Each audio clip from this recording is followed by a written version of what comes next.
Ba,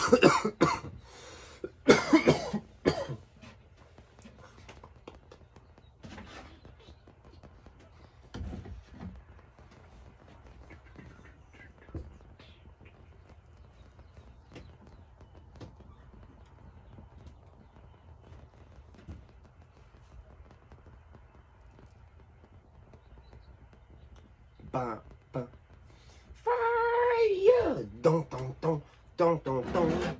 You talk, walk, and talk. It really sets you off when I'm with you. Oh, fire went out. Whoops.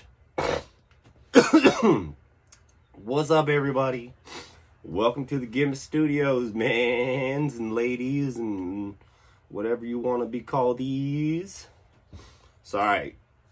Today, I'm going to be messing with this gas can. So my little cap, she broke. Little funnel, I don't know, it's broken. Doesn't work anymore, doesn't screw down. So I need a new lid for my gas can.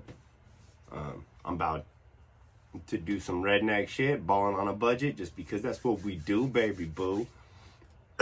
So I'm gonna make a new cap slash funnel out of this using my Harbor Freight Warrior Heat Blaster 9000. That's not what it's called. You gotta add the 9000. If you add 9000, makes things seem faster and way more high performance. So what I'm gonna do is I'm gonna take this here safety box knife that's pretty rusted, probably needs a new blade. I'm gonna chop the bottle in half skis, and then we're gonna make our new two-stroke can. This here right here is a chainsaw gas can. Goes for chainsaw, weed eater. Now the idea is to cut away from yourself. I'm kind of cutting towards myself, but it's down, so it's away, right?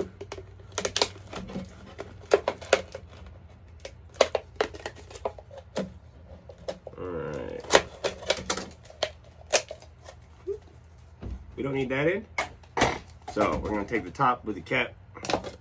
We're just gonna kind of let's get this label off. Should take the ice label off before I cut it in half. This is probably the dullest razor knife. It is rusted.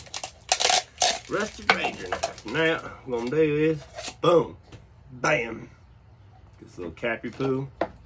And I chose this because normally I would use like a Gatorade bottle for this because it has a bigger mouthpiece, but I chose this because it's for my chainsaw. And my chainsaw and my weed eater all have freaking gas caps the size of a quarter.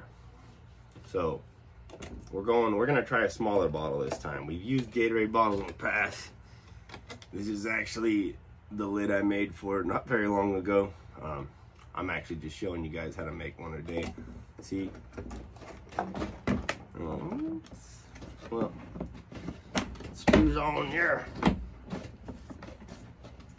Screws on there, and bam, it's a can with its own little cap again. And that's made out of, I think this is a Gatorade bottle. Powerade maybe. Gatorade's got orange cap.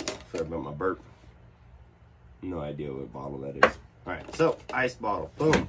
We're going to crank the 9,000 up to 9,000. I'm just going to kind of go around and heat up the sides. Don't mind the noise, it's going to get a little loud. But it'll slowly shrivel in as you heat. And it'll kind of wrap itself around the threads. I'm going to keep melting the top to give me a more narrow funnel out.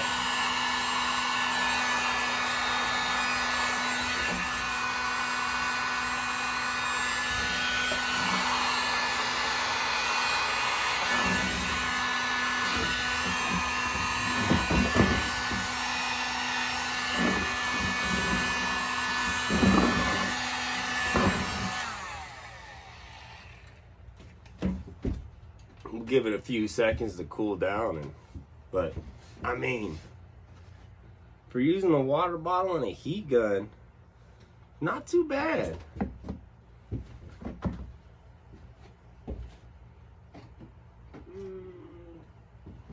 See if we can mod this just a little bit more, get us some more thread action.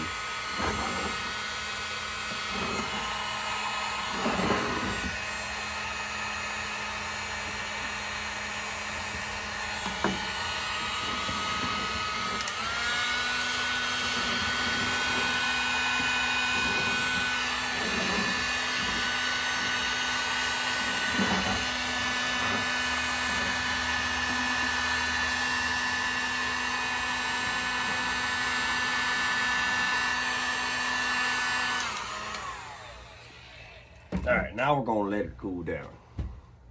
But I mean, that's, ooh. See, ready?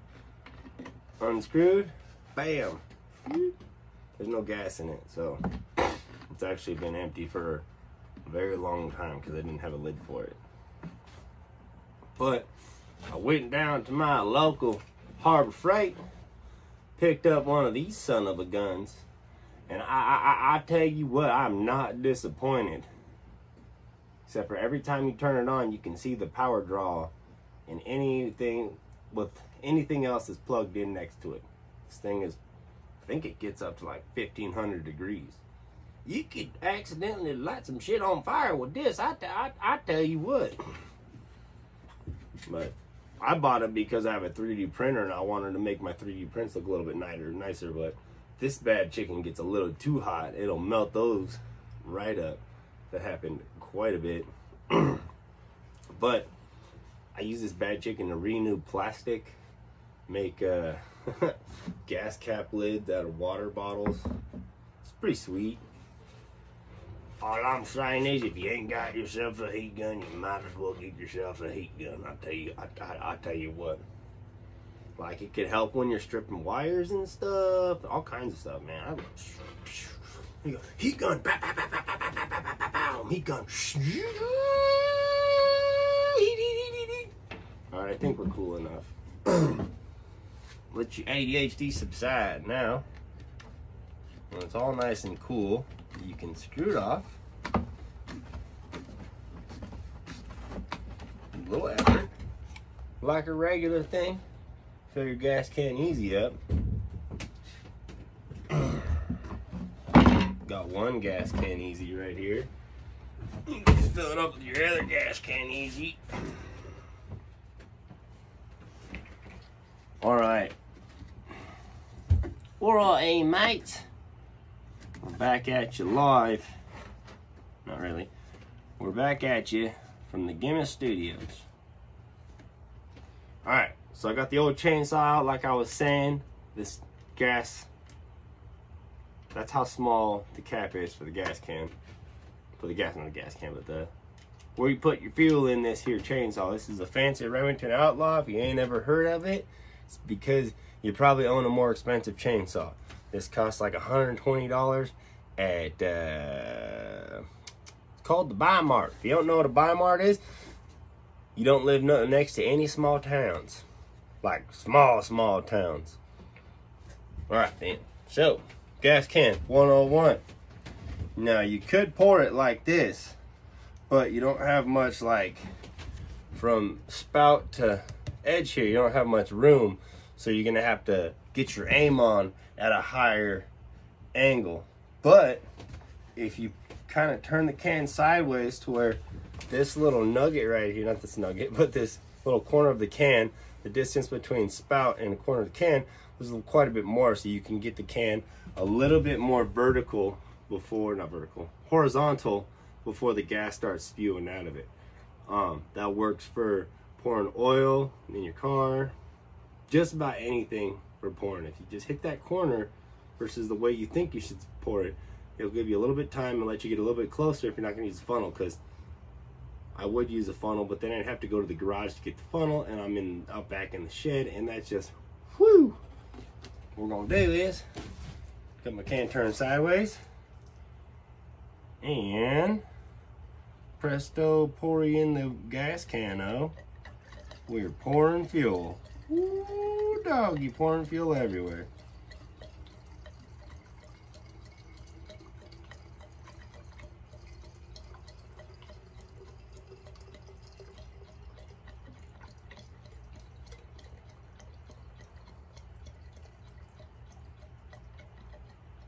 Holding your can this way also helps the airflow too, to help it pour a little bit faster. These new cans nowadays, they done forgot. I mean, it leaked a little bit skis. It leaked more when I poured gas into the can because I didn't use a funnel. But old cans back in the day had a little vent hole in it, which relieved the pressure and allowed gas to flow faster. New cans, if you leave them in the sun, they kind of, there's no way to relieve that pressure. So I'm probably eventually going to drill a hole in this can, even though I've owned this can for ever. I'll say like 8 years, and that cap's been broken for 5 of them. So it's just been sitting up top in my shed, not being used. And now we got us a little pouring spout can lid. Now our chainsaw's good to go. Might have mixed up too much chainsaw gas because I don't really use 2-stroke that often. Whoopsies! Just need 2 gallons of 2-stroke, man. I'll tell you what. Bam. We're set up now, buddy. Here's my chainsaw. I haven't started this thing in a long time because I haven't needed to cut down anything. But I have like 6 trees in my backyard. It's been a while since it started. Ooh, almost.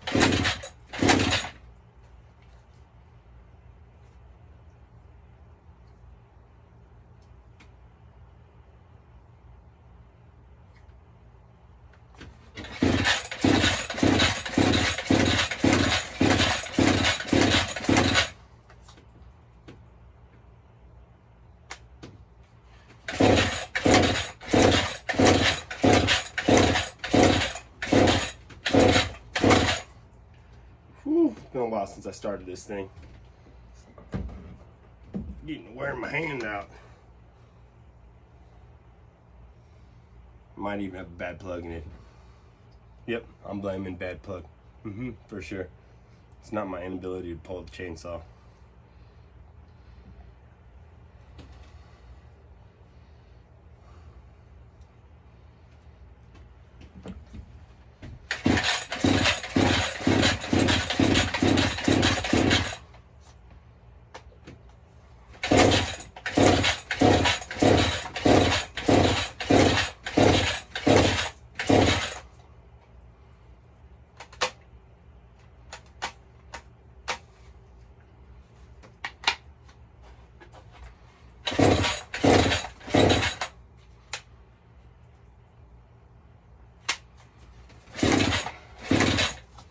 Anyways, I'll work on that another time. Thank you for watching my video. Hopefully it was informative.